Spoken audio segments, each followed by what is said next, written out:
नमस्कार, बहुत स्वागत है आपका राज्य देख रहे हैं आप और मैं हूं आपके साथ दिव्या माथवानी। रुक करेंगे उत्तर प्रदेश में खबरों का। उत्तर प्रदेश के फर्रुखाबाद के कादरी गेट थाना क्षेत्र स्थित कोचिंग सेंटर में हुए धमाके की एफएसएल रिपोर्ट सामने आ गई, जिसमें एसपी आरती सिंह ने बताया है कि रिपोर्ट में किसी भी तरह का बारूदी विस्फोट नहीं पाया गया। हादसा सेफ्टी टैंक में वेंटिलेशन न होने के कारण जमा हुई मीथेन गैस से हुआ है। ऐसे में विस्फोट में 2 लोगों की मौत हुई थी, जबकि 5 बच्चे घायल हुए थे। घटना के बाद एसटीएफ और फॉरेंसिक टीमें जांच में जुटी थी। ऐसे में एफएसएल रिपोर्ट नेगेटिव आने के बाद पुलिस और प्रशासन ने राहत की सांस ली है और मामले की विस्तृत जांच जारी है। देखिए, एफएसएल की टीम आई थी जनपद कन्नौज से 5 तारीख को। वहाँ से उन्होंने कुछ सैंपल्स कलेक्ट और आज उसकी रिपोर्ट आ रही है। रिपोर्ट में किसी भी प्रकार का साबोटेज, किसी भी प्रकार का बारूद एक्सप्लोसिव होना नहीं पाया गया है। ये प्योरली के एक्सीडेंट्स जो कि सेफ्टी टैंक में मीथेन ज़्यादा होने की वजह से चैनल के माध्यम से मैं सबको बताना चाहूँगी कि अभी हाल फिलहाल में देखने में आया है कि बहुत सारे अखबार में या फिर न्यूज़ चैनल में इस भ्रांति को फैलाया जा रहा है कि वहाँ पे कोई किसी प्रकार का विस्फोटक पदार्थ मिला है। तो मैं सभी से यही कहना चाहूँगी कि ऐसे अनावश्यक तथ्यों को न लाएं, क्योंकि ऐसी कोई भी चीज़ नहीं पाई गई है। इस प्रकार के बयानबाजी से बचें और इस प्रकार की रिपोर्टिंग न करें, जिससे कि कानून व्यवस्था में दिक्कतें आ सकती हैं। उत्तर प्रदेश के फर्रुखाबाद में द सन क्लासेस लाइब्रेरी विस्फोट में 2 युवकों की मौत के बाद राजनीति गर्मा गई है। भाजपा सांसद मुकेश राजपूत ने सपा नेताओं पर दुख की घड़ी में राजनीति करने का आरोप लगाया है। सांसद ने कहा कि जांच जारी है और सपा नेताओं को चाहिए कि वो खुद भी जांच करें। वहीं डीआईजी हरीश चंद्र और साथ ही एसपी आरती सिंह ने मौके का निरीक्षण किया है। शुरुआती जांच में मीथेन गैस विस्फोट की संभावना जताई गई। फॉरेंसिक और बम निरोधक दस्ते ने सैंपल लेकर जांच शुरू कर दी है। देखिए, जो घटना होती है वो बहुत दुखदायी होती है।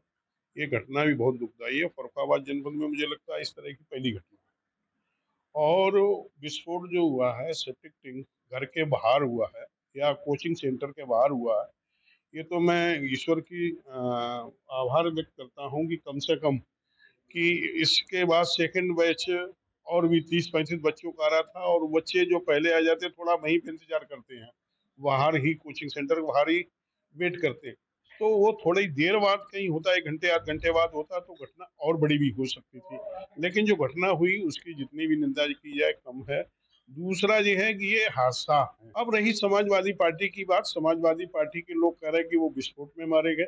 इस पर राजनीति नहीं करना चाहिए और अधिकारी जांच कर रहे हैं, जिला स्तर के जांच कर रहे हैं, कमिश्नर स्तर के जांच कर रहे हैं और प्रदेश स्तर की टीमें लगी हुई जांच कर रही हैं। यदि समाजवादी पार्टी के लोग संतुष्ट नहीं, मैं अधिकारियों से कहूंगा, जिलाधिकारी से, एसपी से, कि वहां समाजवादी पार्टी के जिलाध्यक्ष को और उनकी टीम को ही एक कमेटी बना के उनसे स्वयं जांच करें, वो तथ्यों को सामने लाएं, कैसे विस्फोट हुआ, कैसे हुआ, वो स्वयं जांच करके वो अपनी टीम गठित कर ले। क्योंकि मैं देखता हूं कि विधानसभा स्तर पर अखिलेश जी स्वयं एक टीम गठित करते हैं, तो इस तरह वो अपनी टीम गठित करके बताएं किससे हुआ। और इसकी निंदा करना चाहिए, इस तरह से बयानबाजी से बचना चाहिए और इस तरह से दुखद घड़ी में हमें जो पीड़ित परिवार है उनके साथ। उत्तर प्रदेश के चंदौली जिले में अधिकारियों की लापरवाही से परेशान जनता ने मुख्यमंत्री योगी आदित्यनाथ के दरबार में न्याय की गुहार लगाई है। ऐसे में शहबाजगंज के पीड़ितों ने कहा है कि तहसील और थाना दिवसों में सुनवाई नहीं हो रही है, जहां पर वर्षों से तारीख पर तारीख मिल रही है। पीड़ितों को उम्मीद है कि मुख्यमंत्री खुद मामले की गंभीरता को समझते हुए कार्रवाई करेंगे। सवाल ये भी उठ रहा है कि क्या कुछ अधिकारी सरकार को बदनाम करने की साजिश कर रहे हैं। इनके बड़े लड़के जो है इनकी जमीन पर अवैध रूप से कब्जा किया है और वहाँ शासन प्रशासन में कहने के बावजूद भी वो लोग आज तक कोई उचित कार्रवाई नहीं किए। इसी के लिए जो है हम बाबा के पास आए हैं कि उनको जो है चल के अब लगा कि आज यहाँ जनता दरबार लगेगी। ये मीडिया के माध्यम से हमको मालूम हुआ कि आज बाबा आए हैं बनारस में, वहाँ जनता दरबार है, तो इसलिए हम यहाँ उपस्थित हैं आज। अच्छा, तो क्या लग रहा है यहाँ से न्याय मिलेगी आपको? नहीं, यहाँ से एकदम निश्चित है, बाबा से जो है न्याय मिलने की 100% उम्मीद है। कि मेरी पत्नी को पिताजी ने 2 बीघे दान किया है और उस जमीन पर बड़े भाई कब्जा करके जबरदस्ती बैठे हुए हैं। कैसे पता लगे कि आज यहाँ जनता दरबार लगेगा बनारस? पता लगा मीडिया उडिया के माध्यम से, पता लगा कि जनता दरबार लगेगा, तो हम सुबह आके मानी जी से मिलने के लिए आ गए। विवाद क्या रहा आपका? विवाद ये रहा है कि बड़े भाई जबरदस्ती उस पर कब्जा कर रहे हैं। हम लोग थाने का चक्कर लगा लगा के एसडीएम सब जगह थक गए, न उनके नाम से कोई पेपर है न कुछ है, लेकिन जबरदस्ती कब्जा कर रहे हैं, पैसे के बल पर अपना दौर जमा रहे हैं। चंदौली में आप जिलाधिकारी को भी हाँ, जिलाधिकारी को भी दिए हैं, वहाँ से कोई आश्वासन नहीं मिला? कोई नहीं, कुछ आश्वासन पे आश्वासन मिल रहा है, कोई काम नहीं हो रहा है, कोई काम नहीं हो? कोई काम नहीं।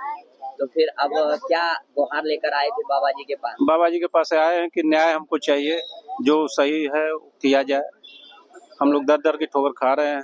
क्या लग रहा है कि बाबा जी से मिलने के बाद न्याय मिल सकती है? हाँ, उम्मीद पूरा है, इसलिए हम आए हैं कि बाबा जी से मिलने के बाद न्याय मिल जाएगा हमको। हम आए हैं अपना मुख्यमंत्री जी को अपना लेटर देने के लिए, लेकिन हमारा लेटर वहाँ तक पहुँचा नहीं। हमसे अधिकारी लोग ले लिए, लेकिन पहुँचा पता नहीं, आश्वासन तो दिए हैं पहुँचाएंगे कि नहीं पहुँचाएंगे, अब ये नहीं पता है। हर बार यही लोग करते हैं। क्या समस्या थी? समस्या है कि हर राज्यों के अपेक्षा हम लोग के यहाँ उत्तर प्रदेश में हम लोग का मानदेय बहुत कम है। इसी समस्या को लेकर हम लोग आए थे मुख्यमंत्री जी से मिलने के लिए। कैसे पता लगा कि जनता दरबार लगेगी? हमारे राष्ट्रीय अध्यक्ष जी बताए हैं। राष्ट्रीय अध्यक्ष जी क्या कहें कि वहाँ जनता दरबार लग रहा है, आप लोग जाइए, आप लोग से मुख्यमंत्री जी वहाँ मिलेंगे महाराज जी। तो मुलाकात नहीं हुई महाराज जी? नहीं। क्या लेटर दी? क्या आश्वासन तो यही दिए हैं कि आपका लेटर उनके तक पहुँचा दिया जाएगा। अच्छा, उनके तक? जी। क्या कहना चाहेंगे? बस वही, हम लोग भारतीय अखिल भारतीय से आए हैं, जिला उपाध्यक्ष हूँ। वही हम लोग भी अपने मानदेय के लिए आए थे। बस 10 साल से बस आश्वासन दे रहे हैं कि हाँ बढ़ रहा है, पेपर में छप जाएगा, न्यूज में हर जगह, लेकिन हम लोग को मानदेय मिलता नहीं। न्यूज में भी निकल जाता है कि मानदेय बढ़ रहा है। यहाँ मिलने से आपका मानदेय बढ़ सकता है। अब भाई इनसे हम लखनऊ भी जा रहे हैं, नहीं मिल पा रहे हैं, तो भाई जब अपने जिले में आए हैं तो हम अपने जिले में मिलने आए, तो वहाँ भी हम लोग से मिलने नहीं दिया गया है। अच्छा, यहाँ भी नहीं मिलने दिए हैं। उत्तर प्रदेश के वाराणसी में मुख्यमंत्री योगी आदित्यनाथ ने शास्त्रीय गायक स्वर्गीय पंडित छन्नू लाल जी मिश्र के आवास पहुंचकर परिजनों से मुलाकात की। वहीं सीएम ने कहा कि पंडित जी की कला और साधना संगीत जगत के लिए प्रेरणा है। साथ ही उन्होंने नम्रता मिश्रा से मिलकर संवेदना व्यक्त की और कहा कि संगीत की ये धरोहर कभी भुलाई नहीं जा सकती। पंडित छन्नू लाल मिश्र जी भारत की शास्त्रीय संगीत की परंपरा को उन्होंने जो ऊंचाइयां दी, उसके प्रति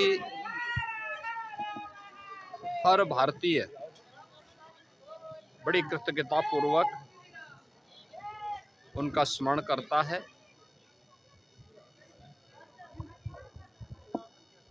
आजमगढ़ के एक छोटे से गांव हरिहरपुर की अपनी पैतृक परंपरा से आगे चल कर के उन्होंने काशी को अपने कर्म साधना की स्थली बनाया और काशी में रह कर के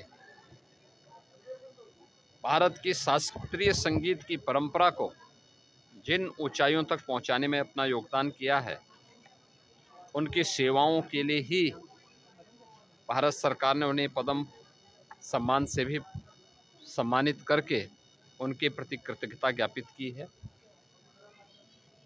आज मैं काशी में आया था और मैंने पंडित जी के दुखद निधन पर हम लोगों ने उस समय संवेदना व्यक्त की थी। आज उनके परिवार के सदस्यों से मिलने के लिए, अपनी संवेदना को उन तक पहुंचाने के लिए, प्रधानमंत्री जी की ओर से भी संवेदना को उन तक पहुंचाने के लिए मैं आज स्वयं यहाँ पे आया हूँ।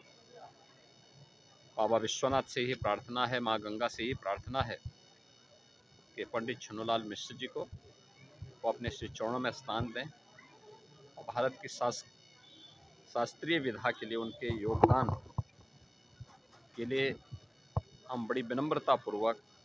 उत्तर प्रदेश के मथुरा के गोवर्धन तहसील में समाधान दिवस में 8 शिकायतें दर्ज की गई हैं, जिसमें 2 मामलों का मौका पर ही समाधान किया गया है।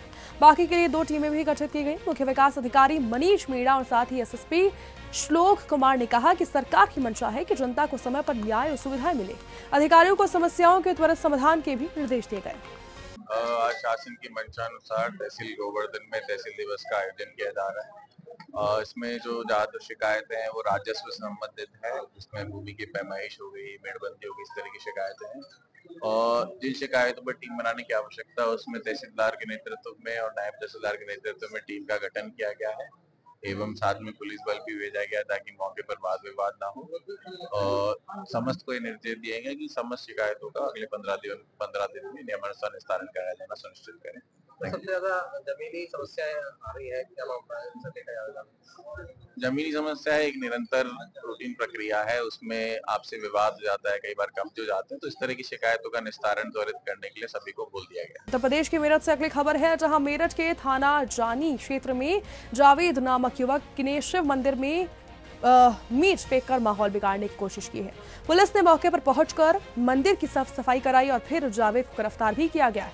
वहीं पुलिस ने कहा है कि इस तरह की घटनाओं को बर्दाश्त नहीं किया जाएगा और दोषियों पर सख्त कार्रवाई होगी। उत्तर प्रदेश के बिजनौर के नूरपुर में नकली गगन पान मसाला फैक्ट्री का भंडाफोड़ हुआ है, जिसमें पुलिस और खाद्य विभाग की टीम ने छापा मारकर भारी मात्रा में नकली पान मसाला, साथ ही पैकिंग मशीन और कच्चा माल बरामद किया है।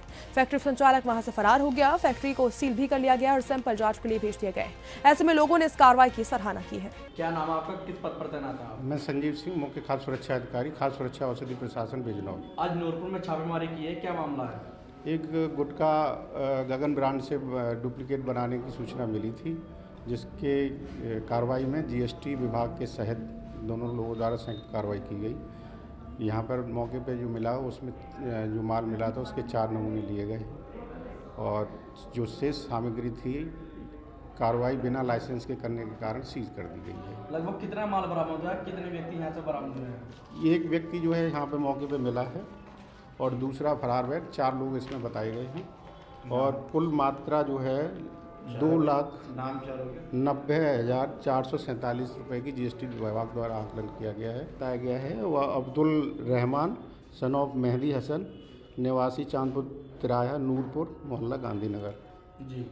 और दूसरा यूसुफ है जो मौके पे था, उसके द्वारा नमूना दिया गया है। ठीक है। और कितने लोग शामिल हैं इनके साथ? ये इसकी के द्वारा बताया गया कि इसमें 4 लोग, 2 लोग गाजियाबाद से शायद जुड़े हैं, जिनके बारे में अभी जांच की जाएगी और 2 लोग जो है जिनके नाम मैंने अभी बताए थे। क्या कार्रवाई हुई? नमूने लेके जांच के लिए भेजे जा रहे हैं। जांच की रिपोर्ट आने पर खाद्य सुरक्षा और मानक अधिनियम 2006 के अंतर्गत कार्रवाई की जाएगी। जैसी रिपोर्ट आएगी उसके आधार पर। उत्तर प्रदेश के वाराणसी में डंपर की चपेट में आने से एक युवक की मौत हो गई है, जबकि 2 गंभीर रूप से घायल हैं। ऐसे में घटना चौबेपुर थाना क्षेत्र की है। मृतक अनुराग यादव की मौके पर मौत हो गई है। गुस्साए परिजनों ने हाईवे जाम कर दिया है और मुआवजे की मांग की। पुलिस ने मौके पर पहुंचकर ऐसे में समझा बुझाकर जाम हटवाया। आज सुबह करीब 5:30 बजे की घटना है, जहाँ पे एक युवक जिसका नाम अनुराग यादव है, 20 वर्षीय है, वो चौबेपुर तिराहे के पास से दौड़ने के लिए जा रहा था कि तभी पीछे से किसी डंपर ने टक्कर मारी और उसकी मौके पे मृत्यु हो गई। उसी के क्रम में हमने कार्रवाई करते हुए एफआईआर की कार्रवाई करी जा रही है तथा जो गाड़ी है उसे ट्रेस कर लिया गया है और सुनिश्चित जल्दी ही किया जाएगा कि उसकी भी चक्का जाम रहा है। किस मामले को लेकर चक्का जाम खुला है? जी, परिवारजनों की कुछ डिमांड थी, कुछ उनका आर्थिक सहायता का उन्होंने डिमांड रखी थी कि जो भी योजना है उसमें डिमांड दी जाए। तो उसी क्रम में एसडीएम साहब भी यहाँ मौके पे आए। उन्होंने जो भी फंड्स हैं या जो भी योजनाएं ऐसे उनमें उनको लिखित में पत्र भेजने की कार्रवाई करने को बोला है और परिवार इससे संतुष्ट है। परिवार संतुष्ट हुआ है तो उनके सहयोग से ही यातायात यहाँ पे सामान्य है। उत्तर प्रदेश के बिजनौर के नसीबाबाद में 2 वर्षीय मासूम बच्चे से दुष्कर्म के आरोपी को पुलिस मुठभेड़ में गिरफ्तार कर लिया गया है। वहीं आरोपी के पैर में गोली लगी है और उसके पास से तमंचा और कारतूस बरामद हुआ है। मामले में पुलिस ने धारा 109, बीएनएस और आर्म्स एक्ट की धाराएं बढ़ाकर मुकदमा दर्ज किया है और आरोपी को अस्पताल में भर्ती कराया गया है। फिलहाल पुलिस की मामले में आगे की कार्रवाई जारी है। देखिए, कल दिनांक 5 अक्टूबर 2025 को थाना नजीबाबाद में एक बच्ची को उसके घर से उठाकर ले जाना तथा उसके साथ गलत काम किए जाने के संबंध में तहरीरी सूचना प्राप्त हुई थी। इस सूचना पर तत्काल सुसंगत धाराओं में अभियोग पंजीकृत करते हुए अभियुक्त की गिरफ्तारी हेतु टीमें गठित की गई थी। आज शाम को अभियुक्त को गिरफ्तार कर लिया गया था तथा उससे पूछताछ की गई। विवेचनात्मक साक्ष्य संकलन के क्रम में उसके निशानदेही पे कुछ वस्तुओं को बरामद करने हेतु अन्य स्थान पर ले जाया गया था, जहाँ पर उसके द्वारा पूर्व से छिपा कर रखे गए कट्टे से पुलिस टीम पर जान से मारने की नीयत से फायर किया गया। पुलिस टीम के द्वारा भी आत्मरक्षार्थ उसके ऊपर फायर किया गया, जिससे उसके पैर में गोली लगी हुई, जिसे तत्काल चिकित्सीय उपचार हेतु भिजवाया गया है। अन्य विवेचनात्मक कार्रवाई इस संबंध में की जा रही है। कोई भी अन्य महत्वपूर्ण तथ्य प्राप्त होता है उसको अलग से अवगत कराया जाएगा। उत्तर प्रदेश के गाजियाबाद के मोदी नगर में पुलिस ने चेकिंग अभियान में बाइक चोरी करने वाले 3 युवकों को गिरफ्तार किया है। ये सभी 19 वर्ष के हैं और चोरी के 2 बाइक उनके पास से बरामद हुई है। आरोपी बाइक बेचने की फिराक में थे। वहीं पुलिस ने न्यायालय में पेश कर आगे की कार्रवाई शुरू कर दी है। वहीं चोरी के बाइकों के मामले मुरादनगर में और मेरठ से जुड़े बताए जा रहे हैं। फिलहाल आपका राज्य में बस इतना ही। देश दुनिया की तमाम खबरों के लिए देखते रहिए सुदर्शन न्यूज। जय हिंद।